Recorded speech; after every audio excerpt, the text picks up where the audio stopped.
Bienvenue sur La Base, les 2 minutes pour comprendre un peu plus chaque jour comment améliorer le taux de délivrabilité de vos campagnes emailing par Mindbase. Ici Rachel, Lead Product Manager chez Mindbase.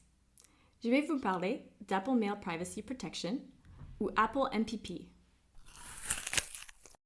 C'est une fonction qu'Apple a lancée avec sa mise à jour iOS 15 pour la protection et la confidentialité des données personnelles. Les utilisateurs ont bien accueilli cette option. La sensibilité à la protection des données est de plus en plus importante. Pour vos campagnes email, cette mise à jour a un impact direct. Apple télécharge automatiquement le contenu des emails à distance, même si les destinataires n'ouvrent pas l'email. Ensuite, les emails sont livrés. Concrètement, vos statistiques d'ouverture d'email ont dû augmenter. Mais certaines de ces ouvertures sont factices. Elles sont automatiques et ne signifient pas que l'internaute a cliqué sur votre email. On parle ici de contacts qui utilisent un device Apple et qui utilisent Apple Mail. En fonction de la part de vos contacts concernés, l'impact peut être minime pour certains d'entre vous et conséquent pour d'autres. Maintenant qu'on a compris de quoi on parle, qu'est-ce qu'on peut faire pour s'adapter? Lorsque vous analysez la performance de vos campagnes, c'est le taux de clic qui sera l'indicateur fiable. Chez Mindbase, vous avez également la possibilité d'analyser le taux d'ouverture de vos campagnes avec et sans ouverture concernée par Apple MPP. Ainsi, vous aurez une meilleure idée de comment vos statistiques sont impactées par Mail Privacy Protection.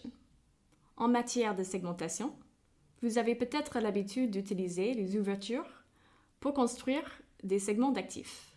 Encore une fois, c'est maintenant le clic votre allié pour identifier vos contacts engagés.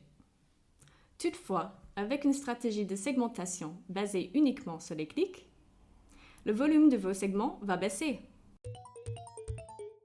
Fin 2022, Mindbase ajoute une feature pour que vous puissiez exclure les ouvertures identifiées comme Apple MPP de vos segments. Vous pourrez ainsi cibler uniquement vos vrais ouvreurs. Enfin, dans vos campagnes A/B test, on vous préconise de vous baser, encore une fois, sur le taux de clic au lieu du taux d'ouverture.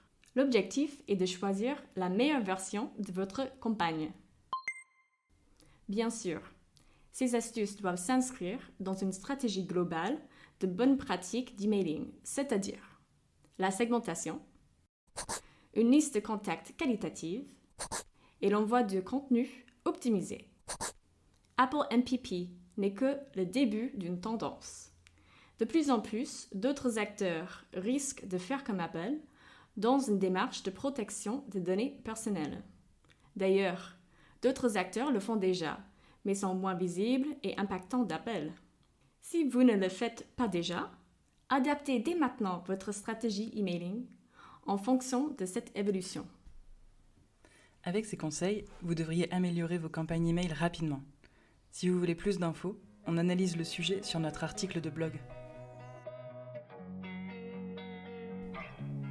C'était La Base, le podcast de Mindbase sur la délivrabilité des emails.